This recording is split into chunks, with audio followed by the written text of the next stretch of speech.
Hello guys, welcome to UPSC point. दोस्तों, आज के इस वीडियो में हम पूरे गांधी युग को माइंड मैप के माध्यम से कवर करेंगे। माइंड मैप का सबसे बड़ा फायदा ये होता है कि आपको सभी चीज़ें सरलता से समझ आ जाती है और उसमें से अधिकांश चीज़ें आपको याद हो जाती है। दोस्तों, इस वीडियो में मैंने गांधी युग से संबंधित सभी महत्वपूर्ण तथ्यों को कवर किया है और उम्मीद करता हूं कि यह वीडियो आपके एग्जाम के लिहाज से काफ़ी महत्वपूर्ण होगा।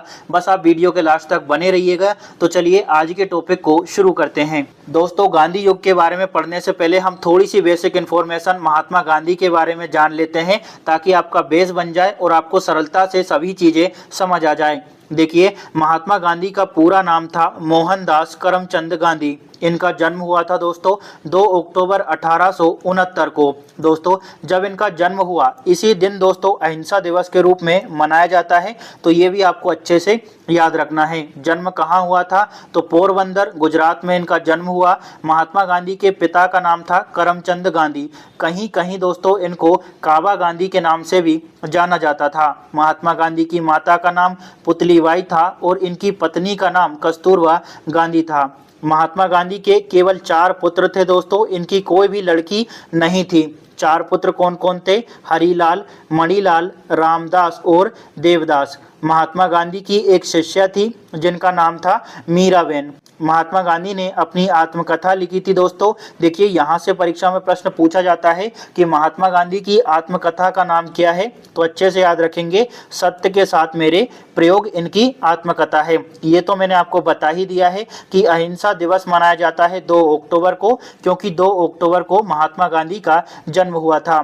दोस्तों, 30 जनवरी को महात्मा गांधी की मृत्यु हो जाने के कारण यहाँ पर हम लोग जो है वो शहीद दिवस के रूप में मनाते हैं। तो उम्मीद करता हूँ कि आपको इतना सब कुछ अच्छे से समझ आ गया होगा। चलिए अब आगे बढ़ते हैं। देखिए दोस्तों, महात्मा गांधी के 3 गुरु थे जिनका जिक्र इन्होंने अपनी आत्मकथा में किया है। तो देखिए, सबसे पहले गुरु थे राजनीतिक गुरु। दोस्तों, ये जो राजनीतिक गुरु थे इनका नाम था गोपाल कृष्ण गोखले। महात्मा गांधी के दार्शनिक गुरु थे लियो टोल्स्टॉय और इनके आध्यात्मिक गुरु थे दोस्तों श्रीमद राजचंद्र। देखिए दोस्तों, यहाँ से हमारी परीक्षा में सीधे तौर पर प्रश्न पूछा जाता है कि महात्मा गांधी के आध्यात्मिक गुरु कौन थे, दार्शनिक गुरु कौन थे और राजनीतिक गुरु कौन थे। आपको रटना ना पड़े, इसी वजह से इन तीनों को मैंने ट्रायंगल शेप में दिया है, ताकि आपको सरलता से सारी चीज़ें समझ आ जाए। थोड़ा और महात्मा गांधी के बारे में जान लेते हैं। दोस्तों, महात्मा गांधी जो है वो 4 सितंबर 1888 को वकालत पढ़ने और बैरिस्टर बनने के लिए इंग्लैंड की ओर रवाना हुए थे। जब महात्मा गांधी इंग्लैंड पहुंचे तो यहाँ पर इन्होंने दोस्तों इनर टेम्पल में कानून की पढ़ाई की। और दोस्तों, महात्मा गांधी जो है 1888 से लेकर 1891 तक इंग्लैंड में रहे। यहाँ पर इन्होंने कानून का व्यापक मात्रा में अध्ययन किया। तो इतना आपको अच्छे से समझ आ गया होगा। चलिए अब आगे बढ़ते हैं। दोस्तों, महात्मा गांधी जो है वो 1891 में वापस भारत आ गए थे, है ना। और आगे चलकर 1893 में महात्मा गांधी दक्षिण अफ्रीका गए। दोस्तों, एक व्यापारी थे दादा अब्दुल्ला, उनका केस लड़ने के लिए महात्मा गांधी जो है वो 1893 में दक्षिण अफ्रीका चले गए थे। दोस्तों, यहाँ पर मैंने थोड़ा सा आपको बताया है, इन सभी के बारे में आगे चलकर हम डिटेल से पढ़ने वाले हैं, तो आपका कोई भी पॉइंट नहीं छूटेगा। तो आपको इतना समझ आ गया कि दक्षिण अफ्रीका कब गए थे? 1893 में। इसके बाद दोस्तों भारत वापस आए 9 जनवरी 1915 को। देखिए, 9 जनवरी 1915 को महात्मा गांधी की दक्षिण अफ्रीका से भारत वापसी की याद में प्रवासी भारतीय दिवस मनाया जाता है। तो भैया, प्रवासी भारतीय दिवस क्यों मनाते हैं? क्योंकि इसी दिन दोस्तों 9 जनवरी के दिन ही महात्मा गांधी दक्षिण अफ्रीका से भारत वापस आए थे। थोड़ा सा हम यहाँ पर करंट का पॉइंट भी ऐड करेंगे, ताकि यहाँ पर अगर करंट से भी प्रश्न आए तो आपका छूटे ना। देखिए, प्रवासी भारतीय दिवस की शुरुआत हुई थी दोस्तों 2003 में और 2025 में इसका 18वां संस्करण मनाया गया था। 2025 में कहां पर आयोजन हुआ था? हो सकता है ये प्रश्न पूछ लिया जाए, तो ये भुवनेश्वर में आयोजित किया गया था। 2015 से दोस्तों प्रवासी भारतीय दिवस जो है वो हर 2 साल में मनाया जाता है। ठीक है। और 2025 का थीम क्या थी या फिर इसका विषय क्या था? तो विकसित भारत में प्रवासी भारतीयों का योगदान। तो देखिए, यहाँ पर हमने करंट वाले सेक्शन को भी ऐड कर लिया है। अगर करंट से प्रश्न आएगा तो प्रश्न आपका नहीं छूटेगा। तो यहाँ तक आपको अच्छे से क्लियर हो गया। चलिए अब आगे बढ़ते हैं, कुछ और महत्वपूर्ण तथ्यों की बात करेंगे। दोस्तों मैं पहले भी बता चुका हूँ कि इन सभी के बारे में हम डिटेल से पढ़ेंगे, लेकिन यहाँ पर थोड़ा थोड़ा मैं आपको बता रहा हूँ। अक्सर परीक्षा में पूछा जाता है कि महात्मा गांधी का प्रथम सत्याग्रह कब हुआ था। तो भैया पहली बार सत्याग्रह का प्रयोग महात्मा गांधी द्वारा अफ्रीका में किया गया था 1906 में। भारत में प्रथम सत्याग्रह था दोस्तों चंपारण सत्याग्रह 1917 में हुआ था। और प्रथम जन आंदोलन हुआ था दोस्तों असहयोग आंदोलन, जो कि 1920 से लेकर 1922 तक चला। इन सभी के बारे में हम डिटेल से जानेंगे, तो बिल्कुल भी टेंशन नहीं लेना है। प्रथम किसान आंदोलन कौन सा था जिसका नेतृत्व महात्मा गांधी ने किया? तो दोस्तों ये था चंपारण सत्याग्रह, ठीक है, जो कि 1917 में हुआ था। पहली बार महात्मा गांधी ने भूख हड़ताल कब की थी? तो भैया ये प्रश्न भी पूछा जाता है। अहमदाबाद मिल मजदूर आंदोलन के दौरान महात्मा गांधी द्वारा पहली बार भूख हड़ताल का प्रयोग किया गया था और अहमदाबाद मिल मजदूर आंदोलन 1918 में हुआ था। दोस्तों महात्मा गांधी ने कांग्रेस की अध्यक्षता की थी 1924 में। तो यहाँ से भी परीक्षा में प्रश्न पूछा जाता है कि महात्मा गांधी ने कांग्रेस की अध्यक्षता कब की। महात्मा गांधी को महात्मा की उपाधि किसने दी थी? तो ये भी प्रश्न पूछा जाता है। देखिए महात्मा गांधी को महात्मा की उपाधि दी थी दोस्तों रविंद्रनाथ टैगोर ने। बापू की उपाधि दी थी सुभाष चंद्र बोस ने। तो दोनों को आपको अच्छे से याद रखना है। इसके अलावा राष्ट्रपिता की उपाधि भी दोस्तों सुभाष चंद्र बोस द्वारा ही दी गई थी। 6 जुलाई 1944 को सिंगापुर में एक रेडियो प्रसारण के दौरान महात्मा गांधी को राष्ट्रपिता कहकर सुभाष चंद्र बोस ने संबोधित किया था। एक और उपाधि है दोस्तों अर्धनग्न फकीर की। अक्सर परीक्षा में उपाधियों से प्रश्न पूछा जाता है कि महात्मा की उपाधि किसने दी, बापू की किसने दी, राष्ट्रपिता की किसने दी और अर्धनग्न फकीर किसने कहा? तो अर्धनग्न फकीर कहा था दोस्तों विंस्टन चर्चिल ने। यहाँ पर आपको इतना सब कुछ अच्छे से समझ आ गया होगा। चलिए अब आगे बढ़े दोस्तों। अब हम बात करने वाले हैं कि महात्मा गांधी ने कौन कौन से आश्रम स्थापित किए थे, कहां पर ये स्थापित किए गए थे और इनकी स्थापना कब की गई थी। यहां से सीधे तौर पर परीक्षाओं में प्रश्न पूछा जाता है कि सत्याग्रह आश्रम जो है वो कहां पर है, स्थापना कब हुई थी, ठीक है। सेवाग्राम आश्रम कहां पर है, स्थापना कब हुई थी, तो इनको हम देख लेते हैं। देखिए फिनिक्स आश्रम की स्थापना हुई थी दोस्तों डरबन में महात्मा गांधी द्वारा की गई थी और ये इसकी स्थापना हुई थी 1904 में। टोल्स्टॉय आश्रम स्थापित किया गया था जोहान्सबर्ग में 1910 में। इसकी स्थापना महात्मा गांधी द्वारा की गई, ठीक है। और सत्याग्रह आश्रम इसी के साथ दोस्तों साबरमती आश्रम दोनों ही अहमदाबाद में स्थित है, ठीक है। सत्याग्रह आश्रम और साबरमती आश्रम कहाँ है? अहमदाबाद में। सत्याग्रह आश्रम की स्थापना हुई थी 25 मई 1915 को और साबरमती आश्रम की स्थापना हुई थी 1917 में। कहीं कहीं आपको 1915 भी देखने को मिलेगा, लेकिन इस आश्रम में महात्मा गांधी रहने लगे थे दोस्तों 1917 में। तो अधिकांश परीक्षा में 1917 को सही माना जाता है। अब बात करें अनासक्ति आश्रम की, तो इसकी स्थापना कौशानी में की गई थी दोस्तों उत्तराखंड में, ठीक है। और ये स्थापित हुआ था 1929 में, ठीक है। इसके बाद सेवाग्राम आश्रम है दोस्तों, इसकी स्थापना बर्दा में की गई थी और इसकी स्थापना हुई थी 1936 में। तो देखिए आश्रम से अक्सर परीक्षा में प्रश्न पूछा जाता है। तो यहाँ पर जितने भी प्रमुख आश्रम हैं उनको हमने कवर कर लिया है दोस्तों। उम्मीद करता हूँ कि आपको वीडियो अच्छा लग रहा होगा और सारी चीजें अच्छे से समझ आ रही होगी। अगर वीडियो अच्छा लग रहा हो, मेरी मेहनत पसंद आ रही हो, तो लाइक शेयर और सब्सक्राइब जरूर करिएगा, साथ ही कमेंट जरूर करिएगा। अब हम बात करते हैं कि महात्मा गांधी ने कौन कौन सी पुस्तकें लिखी, ठीक है, और समाचार पत्र कौन कौन से थे जो इन्होंने प्रकाशित किए थे। सबसे पहले हम बात करते हैं इनकी पुस्तकों के बारे में। दोस्तों महात्मा गांधी की 4 पुस्तकें प्रमुख हैं। सबसे पहली है हिंद स्वराज, इसको लिखा गया था 1909 में, ठीक है, और यह गुजराती भाषा में है। इसके बाद है सत्य के साथ मेरे प्रयोग, यानी इसको इंग्लिश में कहते हैं माई एक्सपेरिमेंट विथ ट्रुथ। इसके बाद अगली पुस्तक है दोस्तों मेरे सपनों का भारत और चौथी पुस्तक है दोस्तों सत्य ही भगवान है। तो महात्मा गांधी की 4 प्रमुख पुस्तकें हैं, इनके नाम आपको अच्छे से याद रखना है। समाचार पत्रों की बात करें तो यंग इंडिया का प्रकाशन किया गया था 1919 में, ठीक है। इंडियन ओपिनियन का प्रकाशन दोस्तों दक्षिण अफ्रीका से किया गया था 1903 में। जैसा कि हमने अभी हाल ही में देखा कि 1893 में महात्मा गांधी जो है वो दक्षिण अफ्रीका गए थे, ठीक है, दक्षिण अफ्रीका गए थे। और 1915 में 9 जनवरी 1915 में दक्षिण अफ्रीका से भारत आए थे। तो उसी दौरान दोस्तों दक्षिण अफ्रीका में इंडियन ओपिनियन नामक समाचार पत्र का प्रकाशन महात्मा गांधी द्वारा किया गया था। इसके बाद है नवजीवन, जो कि गुजराती भाषा में है, 1925 में ये प्रकाशित हुआ। इसके बाद अगला समाचार पत्र था दोस्तों जो कि राजकोट से प्रकाशित किया गया था, द ग्रीन पैम्पलेट। इसके बाद अगला है दोस्तों हरिजन, जो कि 1933 में प्रकाशित हुआ था। तो इतना आपको अच्छे से समझ आ गया होगा। एक और पॉइंट यहाँ पर है, इसको भी अच्छे से याद रखना है कि टाइम्स पत्रिका द्वारा महात्मा गांधी को मैन ऑफ द ईयर घोषित किया गया था 1930 में। ठीक है, यहाँ पर आपको ये सब कुछ अच्छे से क्लियर हो गया। अब हम आगे बढ़ते हैं दोस्तों। अब बात करते हैं डिटेल एक्सप्लेनेशन की। तो यहाँ तक हमने दोस्तों माइंड मैप के माध्यम से पढ़ लिया। और भी चीजें हैं दोस्तों, उन सभी को हम माइंड मैप से पढ़ेंगे। तो चलिए इसको शुरू करते हैं। डिटेल एक्सप्लेनेशन में हमारा पहला फैक्ट है दोस्तों, महात्मा गांधी की शुरुआती पढ़ाई राजकोट में हुई थी। ठीक है, तो यहाँ से परीक्षा में प्रश्न पूछा जाता है कि महात्मा गांधी की शुरुआती पढ़ाई कहाँ पर हुई थी? राजकोट में। आगे की पढ़ाई के लिए वे भावनगर के श्यामल दास कॉलेज चले गए। उनके पिता कौन थे? करमचंद गांधी। जो करमचंद गांधी थे दोस्तों, राजकोट रियासत में दीवान थे, यानी प्रधान अधिकारी थे। इसके बाद 1888 में गांधी जी कानून की पढ़ाई करने इंग्लैंड गए और 1891 में वकालत पूरी करके भारत लौटे। इसके बाद दोस्तों 1893 में, देखिए जो मैंने आपको शॉर्ट में बताया था ना माइंड मैप के माध्यम से, यहाँ पर उन सभी को मैंने विस्तार से भी बताया है ताकि आपको और अच्छे से समझ आ सके। और भी इसमें कुछ एक्स्ट्रा पॉइंट यहाँ पर मैंने ऐड किए हैं। ठीक है, 1891 में इंग्लैंड से वापस भारत आ गए और 1893 में दक्षिण अफ्रीका में व्यापार करने वाले एक भारतीय मुसलमान व्यापारी दादा अब्दुल्ला का मुकदमा लड़ने के लिए डरबन, जो कि दक्षिण अफ्रीका में स्थित है, तो डरबन चले गए महात्मा गांधी। कब? 1893 में।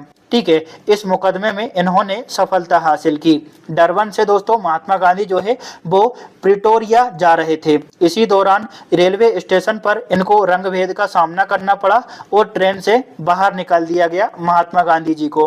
ठीक है, यह घटना उनके जीवन का टर्निंग पॉइंट साबित हुई और आगे चलकर उन्होंने अन्याय के खिलाफ सत्याग्रह और अहिंसा का मार्ग अपनाया। चलिए अब आगे बढ़ते हैं। दोस्तों जब महात्मा गांधी दक्षिण अफ्रीका में थे तो उसी दौरान भारतीयों के प्रति रंगभेद नीति को स्पष्ट रूप से उन्होंने महसूस किया। वहां प्रत्येक भारतीय को पंजीकरण प्रमाण पत्र लेना होता था और ये जो प्रमाण पत्र था हर समय अपने पास में रखना होता था। 1894 में गांधी जी ने दक्षिण अफ्रीका में नटाल इंडियन कांग्रेस की स्थापना की। कब की? 1894 में। ठीक है, और रंगभेद की नीति के विरुद्ध आंदोलन भी शुरू किए। उन्होंने दक्षिण अफ्रीका में इंडियन ओपिनियन नामक अखबार का प्रकाशन किया। तो यहाँ पर दो पॉइंट आपको अच्छे से याद रखना है कि नटाल इंडियन कांग्रेस की स्थापना किसके द्वारा की गई थी? महात्मा गांधी द्वारा। ठीक है, और इंडियन ओपिनियन अखबार का प्रकाशन भी किसने किया था? महात्मा गांधी ने। हमने जैसा कि पिछले अभी हाल ही में देखा गांधी जी के आश्रमों में, तो फिनिक्स आश्रम की स्थापना इन्होंने डरबन में की थी दोस्तों 1904 में। ठीक है, उनके प्रयासों व आंदोलन के कारण दक्षिण अफ्रीकी सरकार द्वारा 1914 में अधिकांश रंगभेद कानून को रद्द कर दिया गया। ठीक है, तो यहाँ पर आपको इतना समझ आ गया। 1909 में पश्चिमी मूल्यों की आलोचना करते हुए हिंद स्वराज नामक पुस्तक लिखी, जिसमें सभी क्षेत्रों में आत्मनिर्भर बनने की सलाह महात्मा गांधी द्वारा दी गई। तो आपको इतना समझ आ गया होगा। यहाँ पर 3-4 पॉइंट मैं बता चुका हूँ, क्या क्या याद रखना है। नटाल इंडियन कांग्रेस की स्थापना किसके द्वारा की गई थी? महात्मा गांधी द्वारा। ठीक है, इंडियन ओपिनियन अखबार का प्रकाशन किसने किया? महात्मा गांधी ने। फिनिक्स आश्रम जो था इसकी स्थापना 1904 में डरबन में महात्मा गांधी द्वारा की गई। तो यहाँ पर 3 फैक्ट आपको याद रखना है। चलिए अब आगे बढ़ते हैं। दोस्तों 9 जनवरी 1915 में महात्मा गांधी जो है दक्षिण अफ्रीका से भारत वापस लौटे। दोस्तों गांधी जी जिस समय भारत आए उस समय प्रथम विश्व युद्ध चल रहा था। गांधी जी ने अंग्रेजों का समर्थन किया तथा भारतीयों को सेना में शामिल होने के लिए प्रोत्साहित किया कि भाई आप लोगों को अंग्रेजों का समर्थन करना चाहिए और सेना में शामिल होना चाहिए। तो जब गांधी जी अंग्रेजों का समर्थन कर रहे थे तो उसी दौरान कुछ लोगों ने गांधी जी को सेना में भर्ती करने वाला सर्जेंट कहा। तो अच्छे से याद रखेंगे कि सेना में भर्ती करने वाला सर्जेंट किसको कहा गया था? महात्मा गांधी को। दोस्तों प्रथम विश्व युद्ध में अंग्रेजों के समर्थन करने के कारण ब्रिटिश सरकार ने 1915 में गांधी जी को केसर ए हिंद की उपाधि प्रदान की। ठीक है, तो ये भी आपको अच्छे से याद रखना है।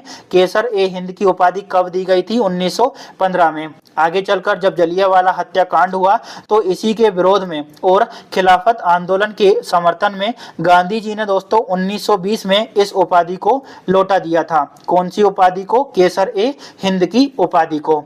चलिए अब आगे बढ़ते हैं। दोस्तों, गांधी जी ने भारत में पहला सत्याग्रह 1917 में बिहार के चंपारण में किया। गांधी जी को चंपारण आने के लिए स्थानीय नेता राजकुमार शुक्ल ने बुलाया था, तो इनका नाम भी आपको अच्छे से याद रखना है। यह आंदोलन नील की खेती के लिए किसानों पर थोपे गए 3 कठिया पद्धति के विरोध में किया गया था। इस पद्धति के तहत किसानों को अपनी जमीन का 3/20 हिस्सा नील की खेती के लिए दान देना अनिवार्य था। ठीक है, तो यहाँ पर आपको इतना समझ आ गया। देखिए, चंपारण सत्याग्रह के दौरान रविंद्रनाथ टैगोर ने इनको पहली बार महात्मा की उपाधि दी। तो अक्सर परीक्षा में ये तो पूछा ही जाता है कि महात्मा गांधी को महात्मा की उपाधि किसने दी थी, तो हम लगा देते हैं कि रविंद्रनाथ टैगोर ने। लेकिन कभी कभी ये भी पूछ लिया जाता है कि रविंद्रनाथ टैगोर ने ये जो महात्मा की उपाधि दी है वो किस आंदोलन या फिर किस सत्याग्रह के दौरान दी गई थी इनको उपाधि? तो ये दी गई थी दोस्तों चंपारण सत्याग्रह के दौरान।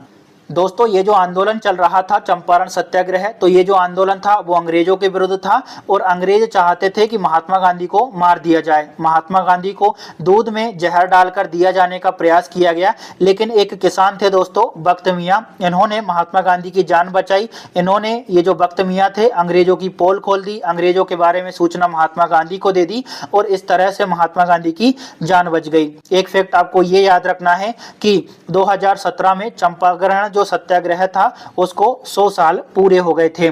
चलिए अब आगे बढ़ते हैं, कुछ और महत्वपूर्ण तथ्यों के बारे में हम देखते हैं। देखिए दोस्तों, 1918 में अहमदाबाद की मिल मजदूर हड़ताल के दौरान गांधी जी ने पहली बार भूख हड़ताल कर अपने संघर्ष को नया आयाम दिया। तो गांधी जी ने पहली बार भूख हड़ताल कब की थी दोस्तों? 1918 में की थी।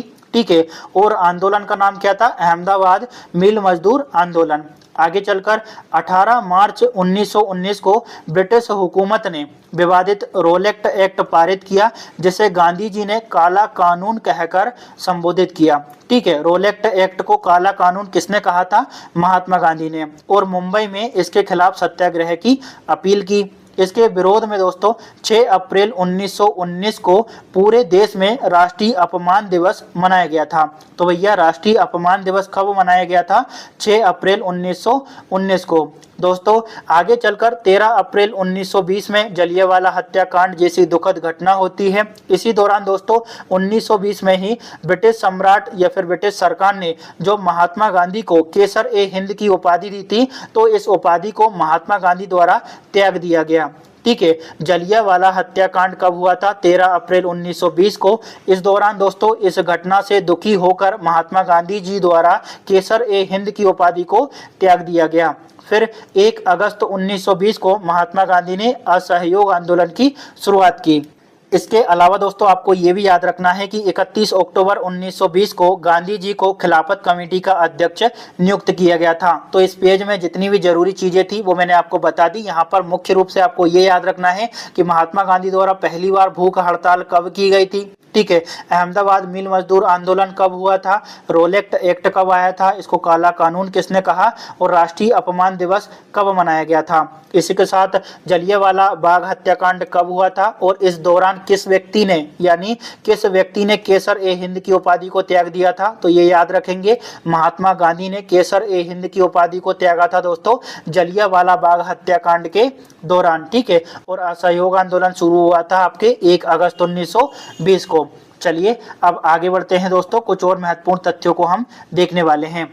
दोस्तों 5 नवंबर 1920 को ऑल इंडिया कांग्रेस समिति के अधिवेशन में गांधी जी ने 1 वर्ष में स्वराज के लक्ष्य को घोषित किया था। देखिए, ये जो समय था वो समय था असहयोग आंदोलन का। असहयोग आंदोलन कब शुरू हुआ था? 1920 में। ठीक है, इसी दौरान दोस्तों 5 फरवरी 1922 को गोरखपुर के चौरी चौरा थाना में आंदोलनकारियों ने आग लगा दी। जिसमें 22 सिपाहियों की मौत हो गई। दोस्तों, इस घटना से महात्मा गांधी काफी दुखी हुए और इस कांड के बाद में यानी चोरी चोरा कांड के बाद में गांधी जी ने असहयोग आंदोलन को रोक दिया था या फिर स्थगित कर दिया था। तो याद रखेंगे कि जो असहयोग आंदोलन था वो कब शुरू हुआ था, 1920 में, और चोरी चोरा कांड कब हुआ था, 5 फरवरी 1922 को। दोस्तों, जब ये कांड हुआ तो महात्मा गांधी जी जो हैं वो बारदोली में थे। दोस्तों, गांधी जी ने इस घटना को हिमालयन ब्लंडर कहा, यानी हिमालय जैसी बड़ी गलती कहा, जिसका अर्थ है कि यह उनके लिए एक बड़ी चूक थी क्योंकि आंदोलन ने अपना अहिंसक मार्ग खो दिया था। ठीक है, तो ये भी आपको अच्छे से समझ आ गया होगा। 1924 में महात्मा गांधी ने दोस्तों एकमात्र कांग्रेस का अधिवेशन की अध्यक्षता की थी, जो कि बेलगांव में हुआ था, जो कि बेलगांव कहाँ पर है, कर्नाटक में। ठीक है, तो 1924 के एकमात्र बेलगांव अधिवेशन में महात्मा गांधी जो है वो कांग्रेस के अध्यक्ष बने थे। गांधी जी की आत्मकथा क्या नाम था, सत्य के साथ मेरे प्रयोग, इसका पहली बार प्रकाशन हुआ था नवजीवन में। तो यहाँ पर 3-4 फैक्ट आपको याद रखना है। चोरी चोरा कांड कब हुआ था, 5 फरवरी 1922 को। ये वाला जो पॉइंट है काफी महत्वपूर्ण है। महात्मा गांधी ने किस घटना को हिमालयन ब्लंडर कहा, तो ये भी आपको याद रखना है। और कांग्रेस का एकमात्र अधिवेशन कौन सा था जिसकी अध्यक्षता महात्मा गांधी ने की, तो याद रखेंगे बेलगांव अधिवेशन। बेलगांव कहाँ पर है, कर्नाटक में। कब अध्यक्षता की थी, 1924 में। चलिए अब आगे बढ़ते हैं। दोस्तों, आगे चलकर 12 मार्च 1930 को गांधी जी ने साबरमती से 78 साथियों के साथ में दांडी मार्च शुरू किया। 6 अप्रैल 1930 को 388 किलोमीटर, ये जो यात्रा है ना, कहीं कहीं आपको किलोमीटर में अंतर देखने को मिलेगा, सभी किताबों में अलग अलग लिखा हुआ है। तो भैया 6 अप्रैल 1930 को लगभग 388 किलोमीटर की यात्रा पूरी करके महात्मा गांधी दांडी पहुंचे और यहाँ पर नमक कानून को तोड़ा और सविनय अवज्ञा आंदोलन को शुरू किया।